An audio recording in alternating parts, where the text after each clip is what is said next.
অনন্য ওদের ভাষা, অনন্য ওদের জীবনধারা, অনন্য ওদের সংস্কৃতি।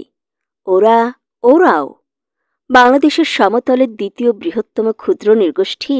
ওরাও ক্ষুদ্র নৃগোষ্ঠী বললেই আমরা বুঝি মঙ্গোলীয় জাতিধারার মানুষ। ওরা কিন্তু আলাদা জাতিসত্তা। সুদূর অতীতে আদি অস্ট্রেলীয় জনগোষ্ঠীর মানুষজন অস্ট্রেলিয়া থেকে ছড়িয়ে পড়েছিল পৃথিবীর নানা প্রান্তে। তাদেরই উত্তর প্রজন্ম এই ওরাওদের সংখ্যা প্রায় 1 লাখ। ওরাওদের উপমহাদেশীয় আদি নিবাস ভারতের ঝাড়খণ্ড রাজ্য, ছত্তিশগড়, মধ্যপ্রদেশ, ওড়িশা এবং পশ্চিমবঙ্গ। তবে বর্তমানে বাংলাদেশের কুড়িগ্রাম, নীলফামারী, গাইবান্ধা, লালমনিরহাট, দিনাজপুর, রংপুর, বগুড়া, নওগাঁ, নাটোর, রাজশাহী, চাঁপাইনবাবগঞ্জ, জয়পুরহাট, সিরাজগঞ্জ, গাজীপুর, হবিগঞ্জ ও মৌলভীবাজার জেলায় ওরাওরা বসবাস করছে। ওরাও নৃগোষ্ঠীর মূল আকর্ষণ হল এদের বসতবাড়ি। এদের গৃহের দেয়াল সাধারণত মাটি দিয়ে নির্মিত এবং ছাউনি শন ও খড়ের তৈরি। তাদের অধিকাংশ ঘর আকৃতিতে খুবই ছোট। মাথা উঁচু করে খুব কম ঘরেই প্রবেশ করা যায়। ঘরগুলো অধিকাংশই 4 চালা বিশিষ্ট। 4 চালা ঘরের চারপাশে থাকে বারান্দা। ওরাও সমাজ ব্যবস্থা পিতৃতান্ত্রিক। এদের গ্রাম প্রধানকে বলা হয় মাহাতো। এদের নিজস্ব আঞ্চলিক পরিষদ আছে যা পাহতো নামে পরিচিত। ওরাওদের ভাষার নাম কুরুখ ও সাদ্রি। এই ভাষার কোনো বর্ণমালা নেই। নৃবিজ্ঞানীদের মতে তারা অস্ট্রিক এবং ভাষাতাত্ত্বিক সূত্রে দ্রাবিড়।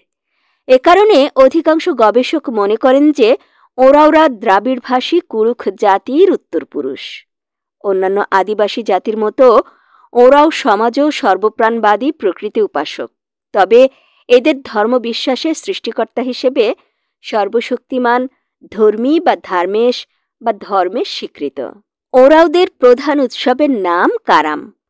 ওরাওদের কোনো কোনো ধর্মীয় অনুষ্ঠানের সঙ্গে হিন্দুদের পূজার মিল পাওয়া যায়। যেমন হিন্দু সম্প্রদায়ের ভাদু উৎসবের সঙ্গে ওরাওদের কারাম উৎসবের মিল অত্যন্ত স্পষ্ট। ভাত এদের প্রিয় খাদ্য। ওরাও সমাজে অতিথি আপ্যায়ন ও উৎসব অনুষ্ঠানে নেশাদ্রব্য পান করা একটি ঐতিহ্যবাহী অভ্যাস। এদের সমাজে নৃত্য ও সঙ্গীত একটি অবিচ্ছেদ্য অঙ্গ। এরা এদের ঐতিহ্যবাহী বাদ্যযন্ত্র নিজেরাই তৈরি করে।